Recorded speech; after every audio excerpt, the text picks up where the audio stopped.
एक गंमत बघा, हिंदी भाषिक राज्य आहेत ती आर्थिकदृष्ट्या मागास, आणि हिंदी न बोलणारी जी राज्य आहेत ती आर्थिकदृष्ट्या प्रगत, आणि वर आम्ही हिंदी शिकायचं. यांना हिंदीतून राज्य नाही सांभाळता आली, यांना राज्यांचा विकास नाही करता आला. जे हिंदी बोलत नाहीत त्या राज्यांमध्ये, हिंदी बोलत असलेल्या राज्यांमधनं नोकरी धंद्यासाठी लोक इकडे येत आहेत आणि हे म्हणतात हिंदी शिका. कोणासाठी शिकायचं? 5वी नंतर काय हिंदी चित्रपट सृष्टीमध्ये जाणार आहेत पोरगा? कोणासाठी शिकायचं? हिंदी भाषेबद्दल मला वाईट नाही वाटत, भाषा कोणतीही श्रेष्ठच असते, उत्तमच असते.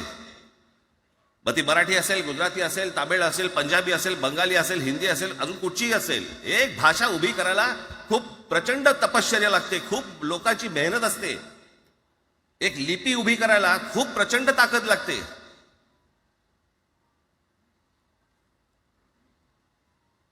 अशाच भाषा काय उभ्या राहत नसतात.